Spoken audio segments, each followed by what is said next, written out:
Bonjour à toutes et tous et soyez les bienvenus dans ce nouvel épisode de l'Imaginoire à l'écoute des familles. Puisque l'arrivée d'un enfant au sein d'un couple est une révolution, qu'en est-il lorsque l'enfant naît ou devient déficient visuel ?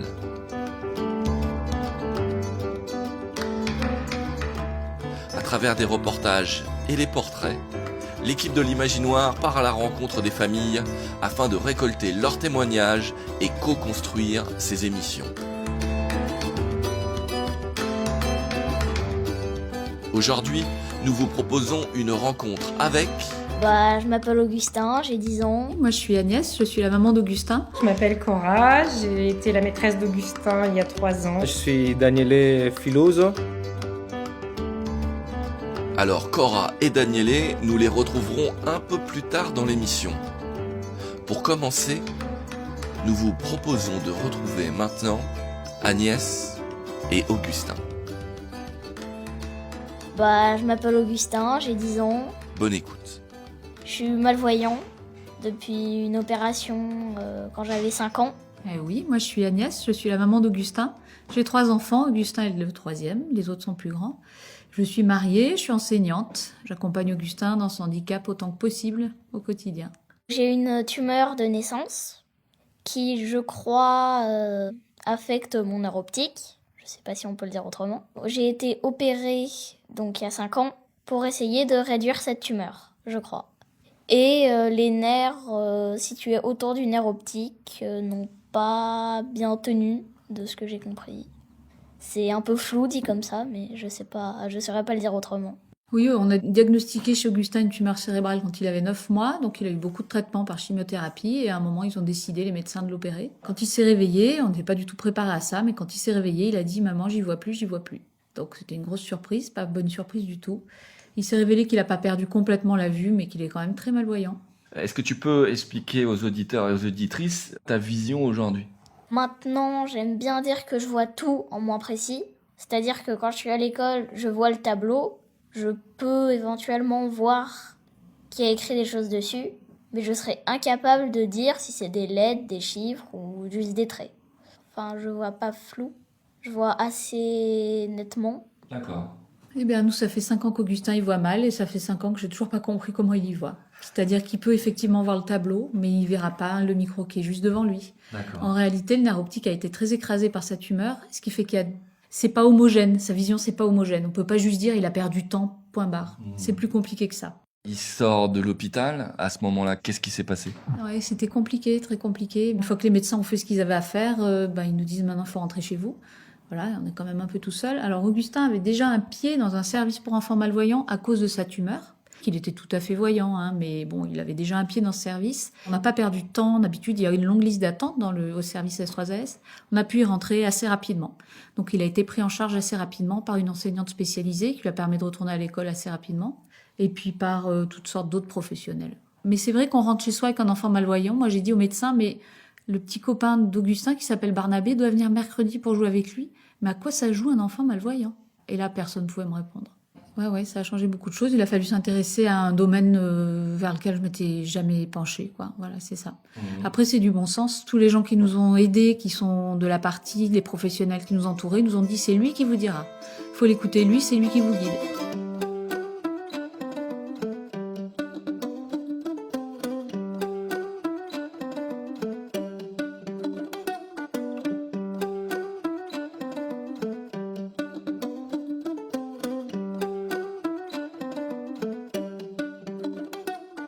On retrouve Augustin. Il y a 5 ans, il avait 5 ans. De quoi se souvient-il ? Très peu de choses en réalité.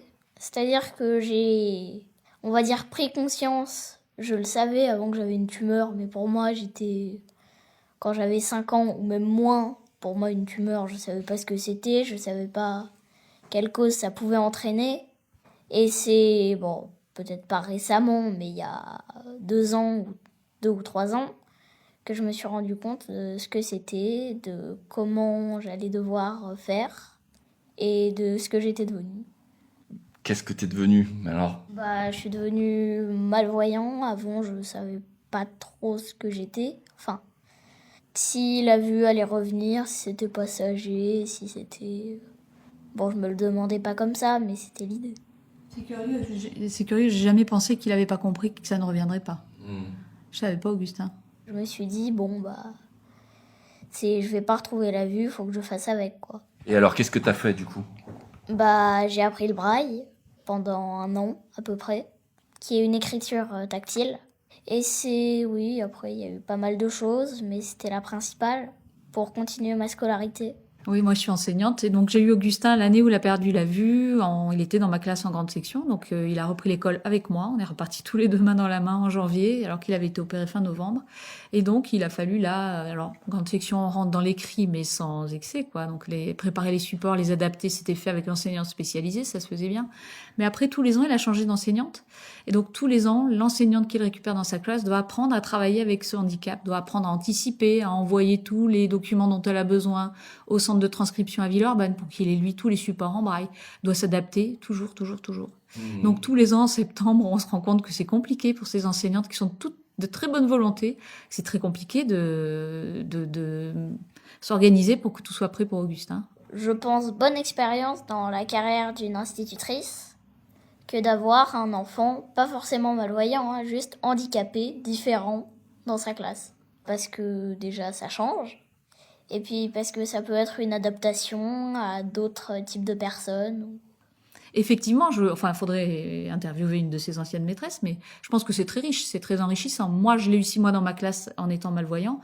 Alors moi, il y avait un côté affectif, c'était quand même très douloureux et très compliqué pour moi. J'étais pas juste sa maîtresse, j'étais aussi sa maman. Mais ça m'a déjà amené à travailler différemment. Est-ce que ça t'a changé ta façon même d'envisager l'enseignement? Bien sûr, maintenant je m'appuie beaucoup moins sur le visuel. On travaille beaucoup plus l'oral. Alors, on travaille toujours beaucoup en maternelle, mais là, encore plus, quoi. Parce qu'on se rend compte que les enfants il faut rentrer dans les apprentissages par plein de biais différents. Et donc, quand j'avais Augustin dans ma classe, forcément, j'étais obligée de tout audio d'écrire, si j'ose dire. Donc, c'est quelque chose qui est resté, ouais.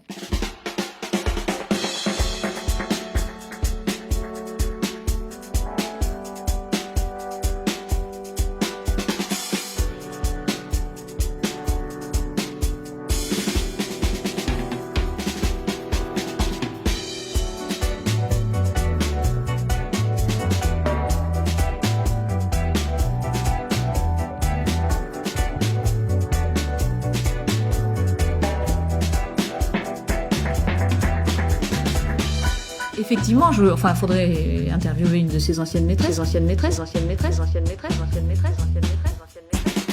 Alors pour tout vous dire, cette phrase était restée dans un coin de ma tête. Effectivement, il nous fallait aller interviewer une ancienne maîtresse d'Augustin. Car il nous fallait creuser le sillon de la thématique de l'adaptabilité. Et c'est ce que l'on va faire avec Cora maintenant.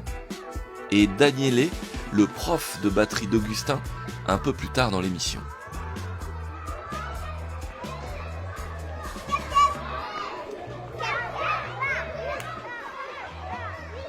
Bonjour, je m'appelle Cora, j'ai été la maîtresse d'Augustin il y a 3 ans. Je l'ai accueilli dans une classe de CE1, CE2 et c'était la première fois que j'accueillais dans ma classe un enfant déficient visuel.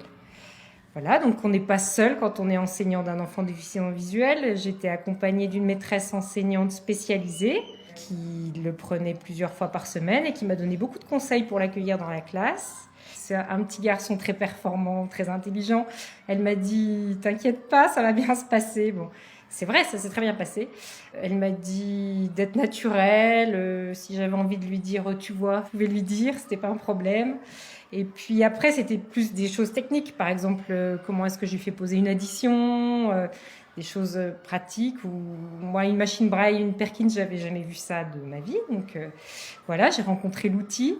Après, il savait déjà s'en servir, il avait déjà appris au CP, puis il était surtout accompagné d'une AVS constamment à côté de lui, qui savait aussi s'en servir. Voilà, mais bon, Augustin, c'est un petit garçon très vif, très curieux, donc il se débrouille très bien tout seul. Après, il fallait l'intégrer surtout dans la classe. C'est un élève à part entière, donc il fallait qu'il fasse partie du groupe, qu'il soit jamais isolé. Donc en récréation, on avait organisé un roulement de camarades qui jouaient avec lui. Alors soit il jouait dans la classe à des jeux de société, soit il jouait au ballon avec lui, mais pour qu'il y ait toujours des copains. Pas trop, parce qu'autrement, Augustin, il se retrouvait isolé dans le groupe. Il fallait qu'il y ait 2-3 copains qui jouent avec lui. Donc on avait organisé un roulement. Les enfants, ils étaient toujours très contents de jouer avec lui. Voilà, ça se passait bien. Donc voilà, l'idée aussi, c'était de le faire participer à un maximum d'activités et que lui aussi soit un camarade pour les autres, comme les autres. Voilà. Et également, je faisais traduire tout ce dont j'avais besoin par un centre spécialisé à Villeurbanne. Donc j'envoyais en noir, on dit, les documents, et puis il me traduisait en braille et je recevais les documents en braille pour Augustin. Voilà. Il faut savoir que c'est très volumineux le braille. Ça prend 20 fois pour une page de noir, ça fait 20 pages de braille. D'accord. Voilà.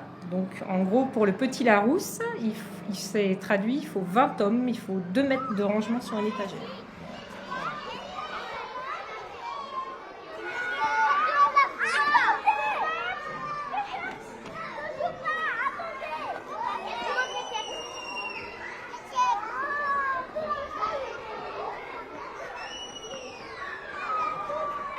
Vous êtes dans une cour de récréation, mais aussi en train d'écouter l'émission L'Imaginoire à l'écoute des familles. On retrouve Cora pour la suite de la discussion. On n'accueille pas un enfant déficient visuel comme on accueille un enfant autiste. C'est le premier enfant déficient visuel que j'ai accueilli. Pour l'instant, j'en ai pas accueilli d'autres. L'accueil des enfants handicapés, ça date de 2005. Voilà, donc depuis 2005, les enfants différents qui ont des déficiences, voilà, ils sont accueillis avec une AVS. Avant cette loi de 2005, il y avait des enfants accueillis, mais pas tous et pas obligatoirement. Maintenant, cette loi, elle oblige l'éducation nationale à accueillir tous les enfants. Et il y a combien d'enfants qui restent sur le carreau quand même, malgré cette loi ? Aujourd'hui, il y en a, je dirais plus, si la volonté des parents, c'est de les scolariser. Ils doivent être scolarisés. Donc après, on monte un dossier avec la MDA, la maison de l'autonomie, pour qu'ils puissent bénéficier d'une AVS quand ils ne peuvent pas être accueillis seuls dans la classe. Si c'est trop compliqué et qu'il faut qu'il y ait un adulte pour lui, on fait ce dossier à la MDA afin qu'il bénéficie d'une AVS.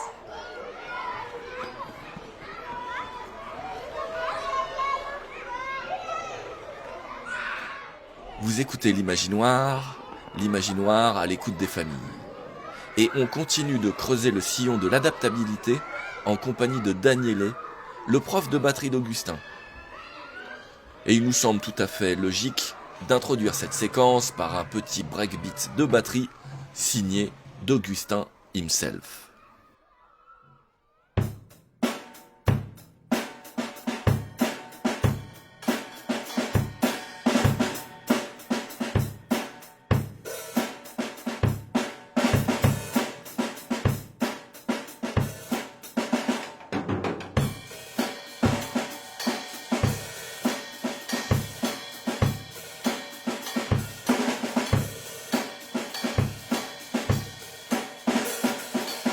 Et alors, je sais que t'es batteur aussi. Oui, je fais de la batterie depuis 2 ans. Heureusement qu'il n'y a pas de voisins immédiats, sinon... je prends des cours avec un prof à la MJC du quartier. Bon, moi, je suis Daniele Filoso. Je viens d'Italie. Donc, oui, entre autres, je suis à l'MJC. Ça fait ma 4e rentrée et je donne des cours, oui, le mercredi, le vendredi, à des gamins de tout âge. Et du coup, ça remonte à quand ta rencontre avec Augustin ? Donc, ça va faire la 3e rentrée. Ben oui, ça fait la 3e rentrée avec lui et j'ai l'impression qu'on se connaît depuis longtemps. Donc, je suis jamais sûr quand il faut compter les années qui passent.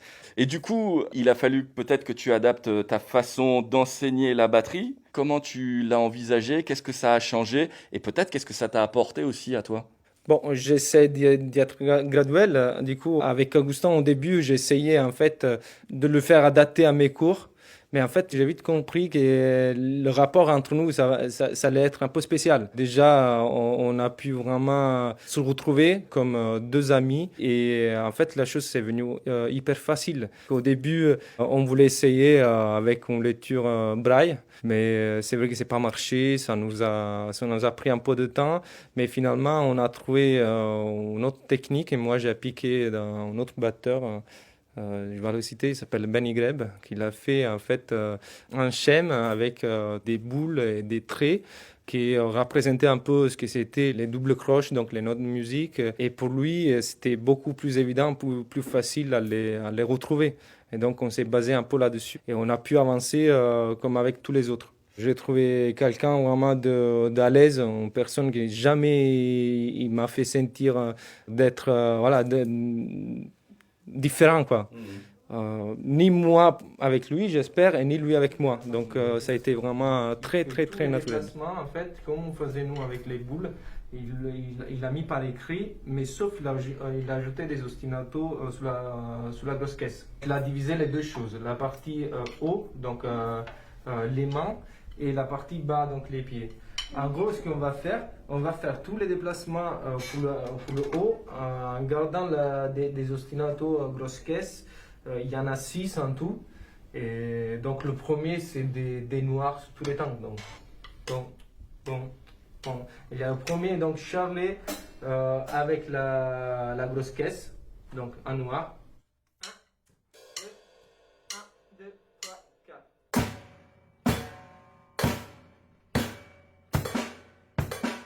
Bon, ce que j'ai fait avec Augustin, c'était beaucoup de répétitions. Tout ce qu'on faisait à niveau physique, on essayait de le mettre en parole aussi. Quand on roulait sur la caisse claire, je disais que sur ces débits, si on va jouer 4 notes dans un temps, ça va être des doubles croches. Si on va jouer 6 fois des sixtolets, voilà. Au début, moi, je croyais que c'était de l'air, je disais jusque pour. Et en fait, il arrivait super bien à retenir tout ce qu'on faisait. Et donc, même dans les cours collectifs, donc avec tous les autres gamins, mais il s'est retrouvé voilà, à l'aise et il savait de quoi on parlait. Moi, j'expliquais les choses et il avait déjà en tête la musicalité, l'exercice à faire. Écoute, il y a toujours un peu de difficulté, un peu d'angoisse en fait quand il y a quelque chose de différent. On parle d'handicap, on n'a pas la honte, on n'a pas peur de dire ça. Mais par contre, moi, quand je parle avec mes amis, avec ma famille, parce que moi, je raconte franchement ce que je fais, et j'ai parlé beaucoup d'Augustin, et j'ai toujours dit, et il est présent ici, donc il va m'entendre, et ça va. Mais par contre, j'ai beaucoup dit que, en fait, c'est l'élève qui a avancé le plus vite par rapport à son âge et par rapport à le niveau. Lui, il se trouve dans les groupes collectifs avec des gens qui ont 3 à 4 ans en plus de batterie par rapport à lui. Donc, ça va. Ouais. Il avance bien, il avance vite, même plus vite que les autres. Et j'ai l'impression que vraiment, il arrive à retenir plus d'infos par rapport aux autres. C'est beaucoup plus réactif. Il a un truc dans la tête, il scotche. Il est là, il ne bouge pas. Et en plus, ce qui c'est vrai, c'est que donc il a plus de temps, il dédie beaucoup plus de temps à l'instrument par rapport aux autres. Ils ont beaucoup plus de distractions, et ils ont beaucoup plus de choses à faire. Lui, il est calé, ça va, il est passionné. Donc, pour moi, il avance hyper vite. Tout simplement, 1, 2, 3.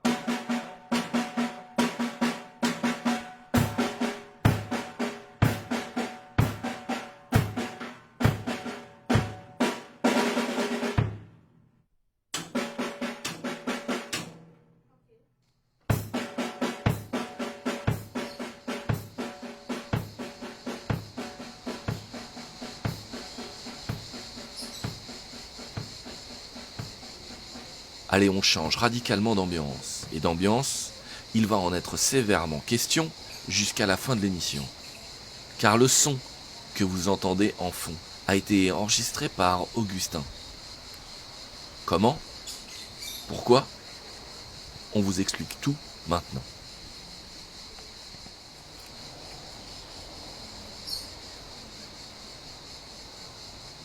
La première fois qu'on s'est rencontrés, je t'ai laissé un micro. C'est ça, un très bon micro. Parce que le lendemain, ou le soir même, je crois, tu partais en vacances. C'est ça, le soir même, je partais à la mer. T'es parti où exactement? Je suis partie à côté du Lavandou. Et du coup, je t'avais dit, amuse-toi, prends en main le micro, et effectivement, c'est ce que t'as fait. T'es revenu de tes vacances avec des enregistrements. Alors, est-ce que déjà, dans un premier temps, tu peux me donner la liste de ce que t'as enregistré? Bah, il y avait des sons que j'ai pris sur le bateau, notamment des bruits de vagues.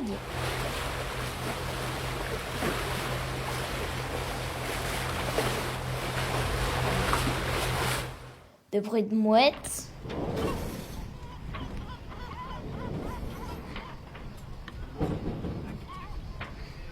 Après, j'ai enregistré des bruits de grillons dans un gîte dans les Alpes de Haute-Provence. Des bruits de pas dans le gravier. Sur des herbes, des choses comme ça.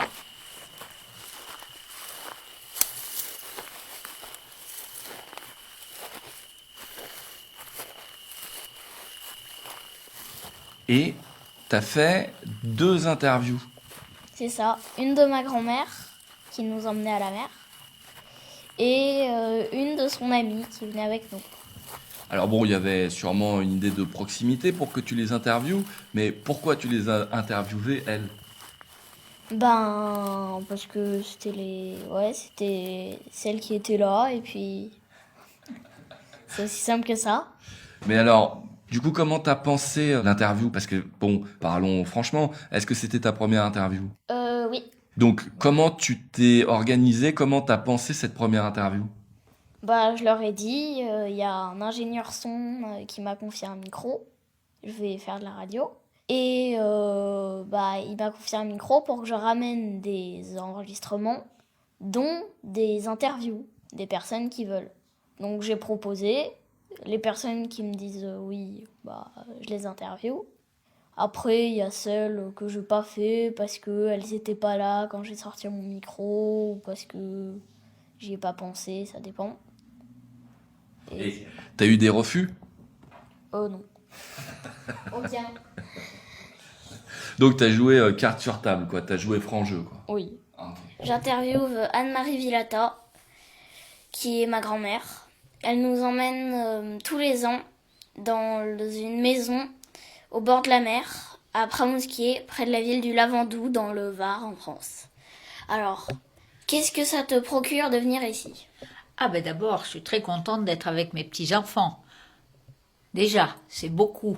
Ils Oui. adorent la mer, ils font des tas de choses sur la plage. Après, ils nous racontent des histoires. C'est très rigolo quand on est une grand-mère d'être avec ses petits-enfants. Déjà, ça c'est le principal. Ensuite, Pramousquier, c'est un lieu magique, magnifique. La plage est belle. C'est la géologie, c'est du micaschiste, c'est-à-dire qu'il y a des particules brillantes qui se mettent dans le sable, et du quartz. Le quartz, c'est une grosse pierre blanche, très blanche, et c'est très beau.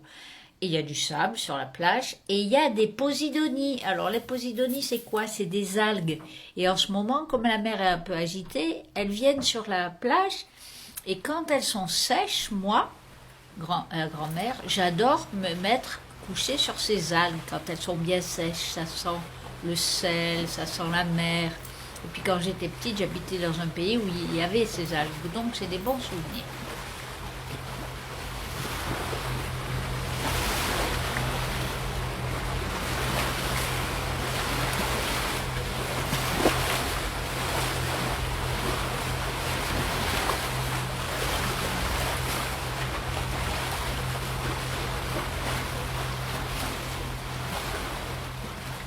Depuis combien de temps tu viens ici? Je viens ici depuis 13 ans. Toi, Ah. tu n'étais pas née. Bon, parfait. Et c'est ainsi que se termine cette 22e émission de l'Imaginoire à l'écoute des familles. Nous n'avons pas pu passer l'intégralité des enregistrements d'Augustin, car 25 minutes chez le dentiste, c'est sans doute très long, mais pour l'Imaginoire, c'est très court. Pas de panique. Retrouvez des bonus audio inédits, ainsi que toutes les émissions, en vous rendant sur la page www.mixcloud.com/l'imaginoire, LIMAGINOIR. Vous pouvez également nous rendre visite sur la page dédiée à l'émission, le facebook.com/l'imaginoire. Cette émission est proposée par l'association Résonance et soutenue par la CAF Drôme, l'Archipel des Utopies et la Fondation Française des Jeux. À bientôt pour une nouvelle